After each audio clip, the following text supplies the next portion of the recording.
haut de la tour Eiffel, Ladybug et Chat Noir étaient assis, en train de jouer aux cartes. Cela faisait plusieurs semaines que Monarque ne donnait plus aucun signe de vie, ce qui était à la fois surprenant et alarmant. Il était étrange que Monarque décide de faire redescendre la pression alors qu'il était si près de la victoire. Bien sûr, lors de leur dernière confrontation, il avait perdu le Miraculous du lapin, ce qui avait dû le refroidir, mais tout de même. Ladybug et Chat Noir en avaient discuté et étaient parvenus à la conclusion que cela ne présageait rien de bon. Le plus probable étant que Monarque cherchait de nouveaux alliés à qui confier les Miraculous. Ils avaient conclu également que confier les Miraculous à un akumatisé sans obtenir sa collaboration au préalable serait sûrement compliqué, voire impossible. Ce répit avait été le bienvenu, car après la perte des Miraculous, Ladybug avait été sur le point de craquer. Sans le soutien de Chat Noir, elle aurait probablement abandonné. Cet intermède lui avait permis de reprendre ses esprits, mais elle était toujours incroyablement frustrée de ne pas pouvoir agir. Elle finit par soupirer et exprima son agacement. Cela fait 3 semaines que nous patrouillons en pure perte. Je me demande ce que Monarque nous prépare. Cette inaction forcée commence à me taper sur les nerfs. Chat Noir proposait alors quelques idées.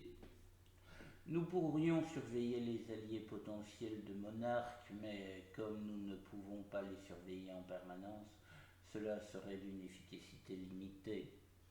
Nous pourrions demander de l'aide aux forces de l'ordre, mais comme ce sont des personnalités influentes de la ville et que nous n'avons aucune preuve, il y a peu de chances qu'ils nous aident.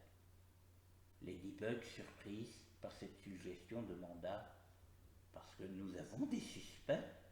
Chat Noir expliqua sa réflexion. Je pense que tu es encore traumatisé par la perte des Miraculous. Cela affecte ta capacité d'analyse.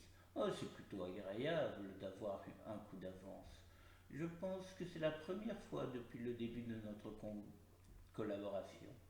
Ladybug fronça les sourcils, légèrement vexé, mais aussi alarmé d'avoir pu manquer quelque chose à cause de son auto-apitoiement. Elle demanda, d'un ton sarcastique: éclaire-moi, grand sage. Chat Noir continua: c'est une simple question de profilage.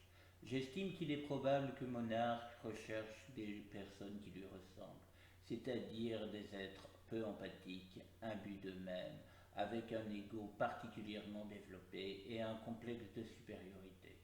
Ce sont des individus autoritaires, convaincus d'agir pour le bien de tous, même si leur action cause du tort au plus grand nombre. Ils ne supportent pas la contradiction et considèrent toute remise en question comme une faiblesse. Ils imposent leur vision des choses à leur entourage. En conclusion, nous sommes à la recherche d'un pervers narcissique. L'analyse de Chat Noir surprit Ladybug.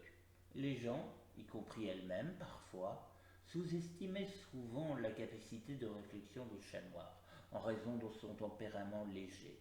Mais il était clair qu'il pensait différemment et pouvait remarquer des choses qui lui échappaient.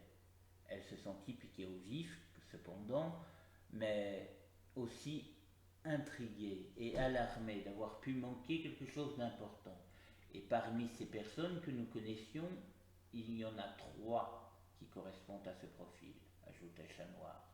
Audrey Bourgeois, Tomoe Tsurugi et Gabriel Agreste. Ce dernier est très probablement Monarque. Cette dernière affirmation eut l'effet d'un électrochoc sur Ladybug. C'est impossible, j'ai déjà suspecté Gabriel Agreste, mais il a été à plusieurs fois akumatisé. À l'époque, son akumatisation était la preuve qu'il n'était pas Monarque, concéda Chat Noir.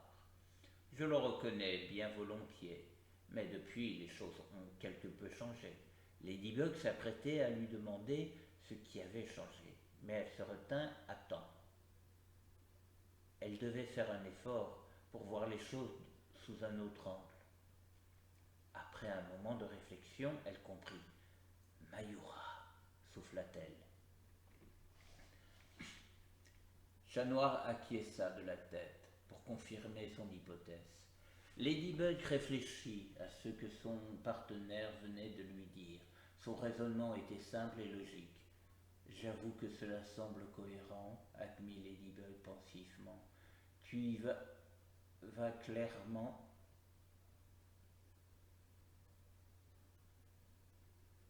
De ta manière.